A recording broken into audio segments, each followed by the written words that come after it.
प्रभाग 6 मधील जो प्रकार घडला तो अख्ख्या सोलापुरातच काय, अख्ख्या महाराष्ट्रात काय, अख्ख्या भारतात असा कधी प्रकार घडलेला नाही. ज्या वानकर कंपनीने शिवसेनेच्या 4 जागा मागून काँग्रेस आणि राष्ट्रवादीला बाजूला ठेवलं, आम्ही दिवस रात्र काम करणारे आम्ही चळवळीतले हे भीमयोद्धे आम्हाला बाजूला ठेवलं. ज्या वेळेस ह्या घटना घडल्या गेल्या, अख्ख्या प्रभाग 6 मध्ये चर्चा होती की कम से कम रॉकी बंगल्याला एक जागा सुटेल किंवा गादेकर साहेबाला राष्ट्रवादीची एक जागा सुटेल. नंतर तर अशी चर्चा झाली की काही होऊ दे, युती तोडू, पण आम्ही 4 जागापैकी एक जागा कोणाला देणार नाही अशी त्यांची मानसिकता होती. परत गवळी वस्ती भागामध्ये त्यांनी माझ्यावर अशा पद्धतीने आरोप करण्यात आला की रॉकी बंगल्याला आम्ही मशाल देत आहे पण त्यांनी घेत नाहीत. तसा प्रकार तर कधी घडला नाही, तसं काय बोलणंही झालं नाही. आम्ही कुठल्याही गोष्टीला तयार होतो, कारण का प्रभाग 6 मधून एकोप्यानं लढणं गरजेचं होतं, तिन्ही पक्ष आघाडीनं लढणं गरजेचं होतं.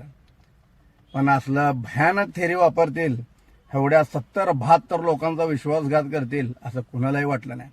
तुम्ही जे आत्ता बाईट दिली, उद्धवसाहेब ठाकरेवर जे प्रेम आहे आणि ठाकरे कंपनी ठाकरे फॅमिलीवर जे आमचं प्रेम आहे आणि आम्ही असं केलं ना आम्हाला असं झालंय, तर एवढंच प्रेम असलं असतं ना कम से कम जाता जाता तुम्ही ठाकरे साहेबांचे 4 एबी फॉर्म तर पक्षाला देऊन गेलो असतो. 4 एबी फॉर्म बाद करून उद्धव साहेब ठाकरेवर माझं प्रेम आहे म्हणणारे तुम्ही. अरे आमच्यासारख्या काँग्रेसचे 4 नवा राष्ट्रवादी काँग्रेसचे शरद पवार गटाचे बी तुम्ही उमेदवार सगळे बाद केले, एबी फॉर्म बाद केले. स्वतः उबाटा पक्षाचे 4 एबी फॉर्म तुम्ही बाद केले ना, असं येऊन तुम्ही रिंगणात उतरता.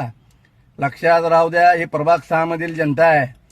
देगावला जो तुमची हुकुमशाही आहे ती या भागामध्ये चालणार नाही. आणि देगावची जनता सुद्धा यावेळेस तुम्हाला दाखवून देईल की इलेक्शन काय आणि प्रभाग 6चा काय प्रभाव पडणार आहे. या सर्व इच्छुक उमेदवारांना माझी विनंती आहे बंधूंनो, 10-12 दिवसाचंच इलेक्शन आहे, पण याला 10-12 दिवसाचं इलेक्शन संपून समजून घरात बसू नका. हे 5 वर्ष कुणाला नेतृत्व द्यायचं त्याचं इलेक्शन आहे. आपल्या भागाचा विकास आणि आपल्या भागाला आपण नीट करायचं का नाही, आपल्या भागाला आपण नीट सांभाळायचं नाही, आपल्या भागावर कुणा उरावर आणून ठेवायचं का नाही, ह्या गोष्टीचा नीट विचार करा. आणि सगळ्या 70-72 इच्छुक उमेदवारांना माझं सांगणं आहे, माझी विनंती आहे, आज किंवा उद्यामध्ये आपण बैठक घेऊ, सामोपचाराने सगळा निर्णय घेऊन एक पॅनल बनवू आणि ह्या लोकांचा ह्याला चिडीचा रडीचा डाव म्हणते तो.